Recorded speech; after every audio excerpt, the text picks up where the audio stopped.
Okay, so I look dead. I've rethought this, I've rehashed this a little bit in my mind. I don't want my channel to be like a commentary channel, and it'll definitely be few and far in between that there'll be videos like this, but this is just a subject that I really wanted to put my opinion out on because I don't see my opinion out there in the masses, or at least not being represented. So I wanted to go ahead and put my little piece on it. So first of all, let's be real.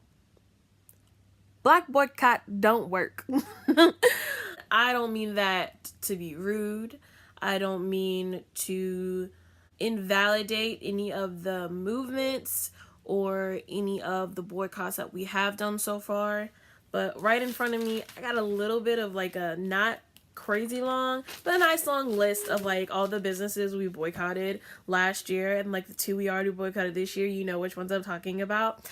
I'm just gonna read them off for you because I think it's so cute that like this many people have tried us as a community.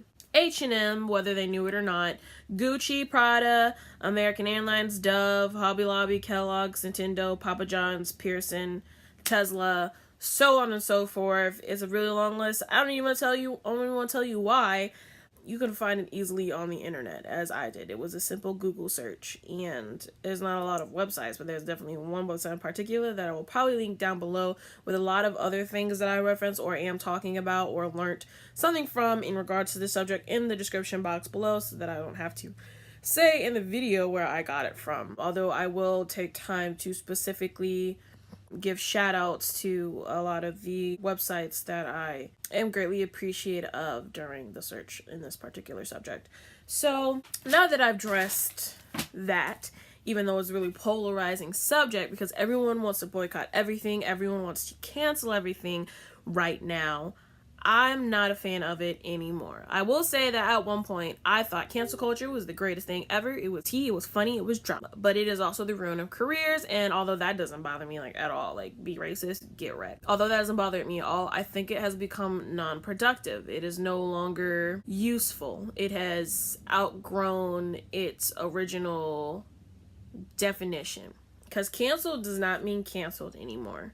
Alright, first of all, why I think Black boycott is useless or not really working for us is because, one, I can't name a black person that I know of that shops H&M or shops Gucci. Because as a community, I will not say that all of us are, but as a majority, as I have seen, we are impoverished and cannot afford these things.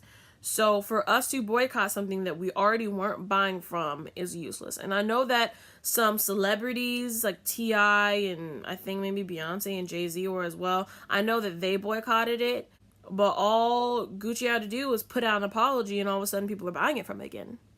You know what I mean? I'll get to that in a second, what I think was a better solution to that, but I just wanted to put out there that I don't think that's useful. And here's why.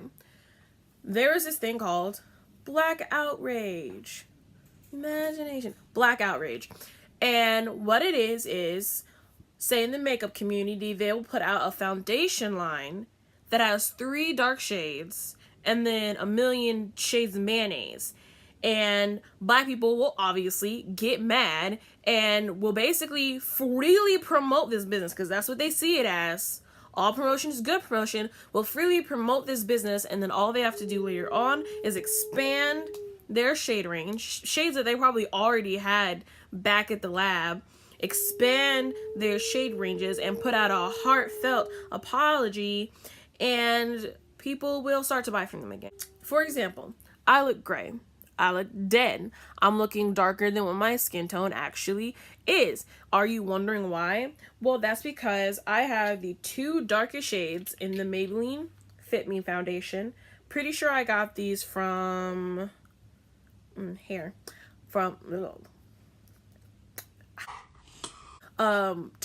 I got these from Target, I'm pretty sure.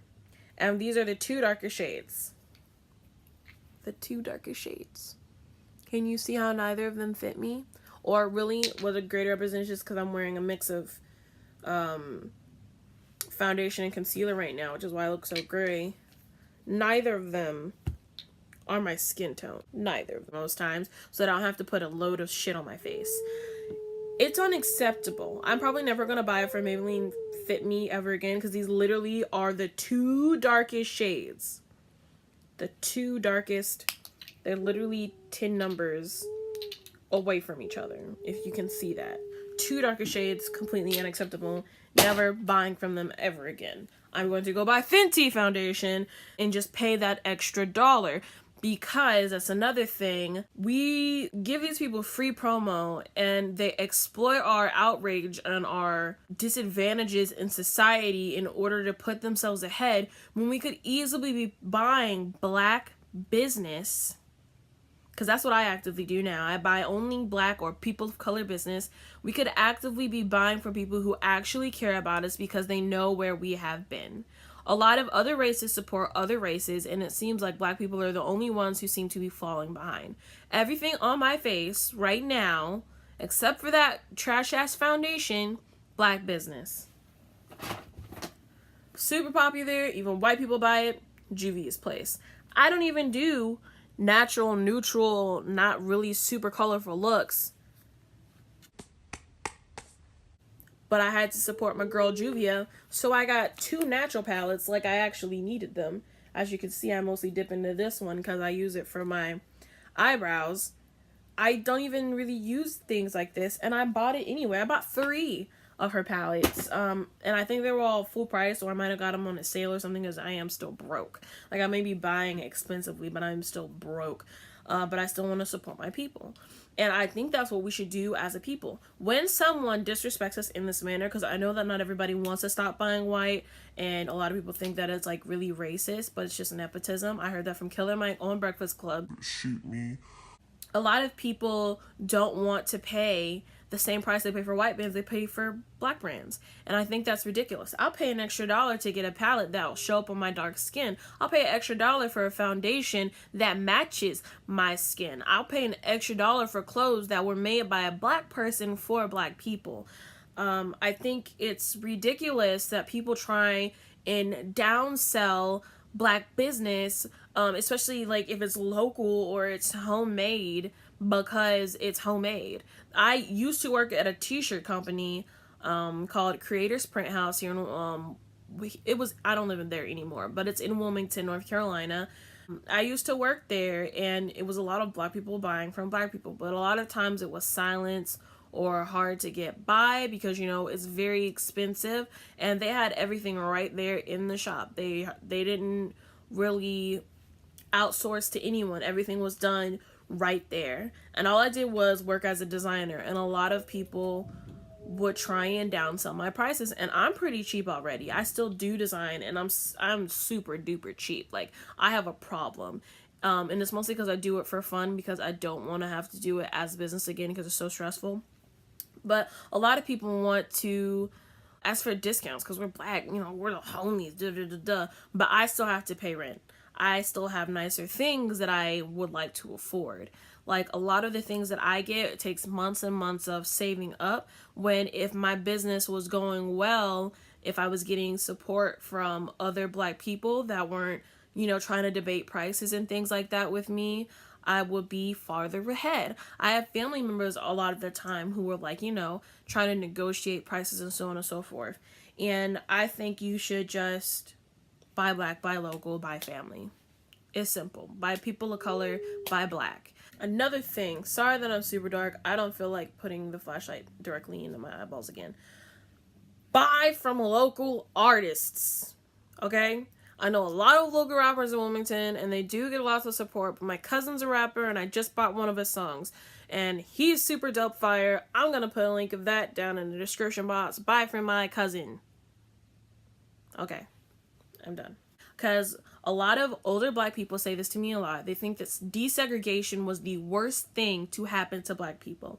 And I actually read an article, hopefully I can find it again, where she was talking about the history of black finances and why black people were doing horribly. I even watched a video on Kev on Stage where it was briefly mentioned the history of watermelons and why it is stereotypically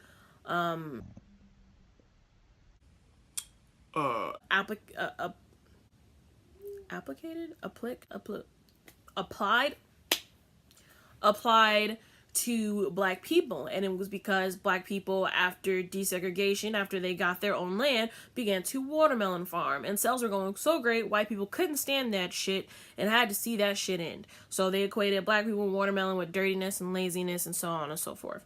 So I think it's ridiculous that black people just can't seem to spend an extra dollar for black people, but want to spend so much money on white business. And I understand that's supposed to be like a show of wealth, to be able to show name brands and stuff like that.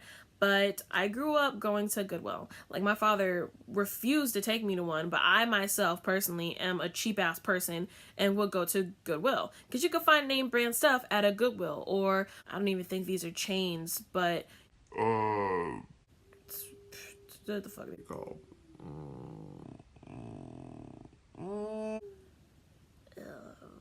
Plato's Closet.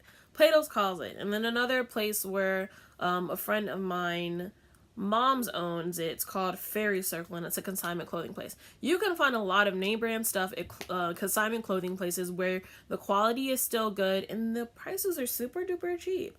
But a thing that I am trying to do this year, and I've been doing actively for maybe like the past 2 years, you could say, I have been buying mostly person of color and black business, if not only person of color and black business.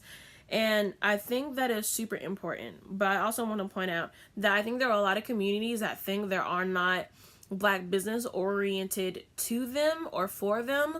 Like, I don't only wear just things like this. Like, this is actually, it's not out of character for me. It's definitely a style that I do come back to a whole lot. But mostly I wear what's considered kawaii clothing. Something like this. Something bright and pink and shiny. And that jacket right there is $150, so I can't complain about prices. And I paid $150 for that jacket right there. I also wear goth or alternative and punk style clothing. A lot of my friends wear goth, punk, and alternative style clothing. So I think a lot of those communities in particular don't think that there are people of color or black businesses that they can support. But obviously, if you're black, you probably follow Afro Punk. And in the description box below, I'm going to put a whole list from a website called Quirky-tastic, where they have an entire list of black businesses that cater to kawaii, punk, or even Wicca or paganism, because I myself am not a Judeo-Christian or don't follow any Judeo-Christian religions. I'm pagan, so a lot of those will be listed down below, but I'm definitely going to give you a list of some of the ones that I personally follow, so because now they've got my personal okay, and I personally follow these people. And then I'm gonna give you a list of people who are locally from my hometown that I've also supported and bought from, and can swear that their quality is top notch. So for people that I actually follow, kawaii wise, there is this really cute nice girl called Starpo Shop. I follow her with my art Instagram account, and she's always really nice. She always usually answers back, and her stuff is really cute. A lot of it is black girl oriented, so a lot of the characters on the shirts are black girls, just like my stuff. Hard Decora, all her characters are usually back, and they're a different kind of side of kawaii from Starpo Shop. A lot of it is obviously Decora, which is like Japanese street style that I really like and is super popular, and her clothes are very cute. And both of those things, because I think Starpo Shop started doing clothes recently, a lot of it is plus size, or you can find it in plus size, because both girls are plus size. One that I found while I was searching that I really liked is a brand called Gothic Lamb, and it is a punk alternative style shop. As it goes from my hometown, there's a place called Coastal Kicks that sells actual shoes, and then the dude who owns it is an entrepreneur in very many ways, and I hope he doesn't mind I'm saying this, I think he also sells like insurance, like car insurance and stuff like that. He's a very active entrepreneur and does lots of beautiful things for the community. I've participated in a lot of the community events that he has at his shop. He's a really cool dude, and he's super nice. I've got friends who also have businesses, so it's called Divinity Become Divine. She does soaps, oils, butters, and they have my skin feeling moisturized, and I'd be smelling good.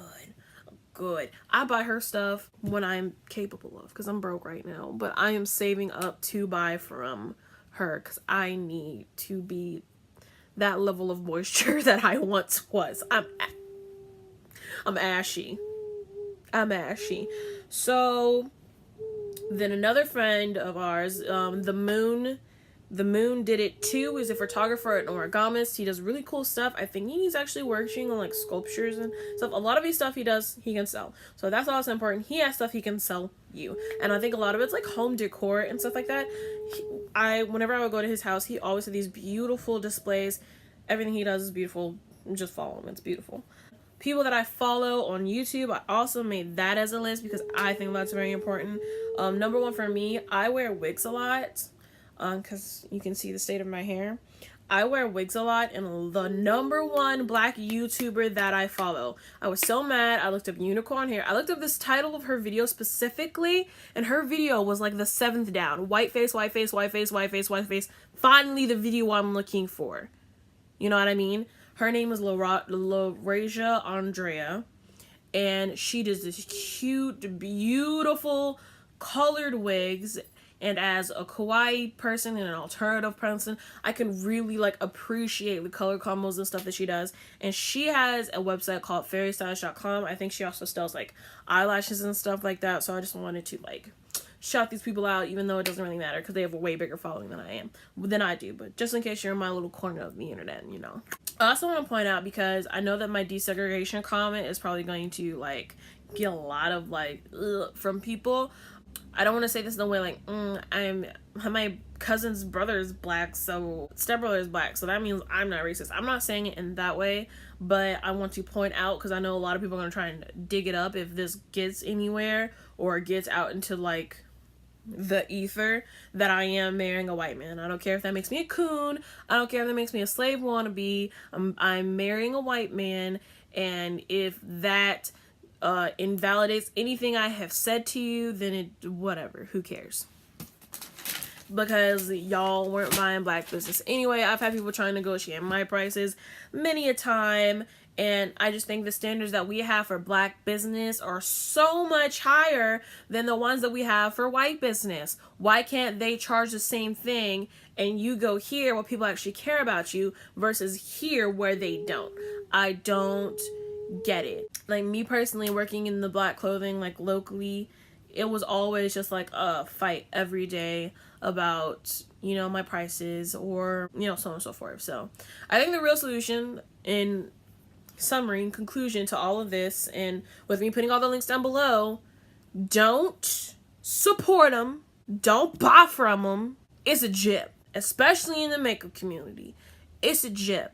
Buy black, buy local, buy family. It is overused, not even overused. It's like it's not a new concept. It's a worthy concept to be pushed and shown and utilized. Like, buy black.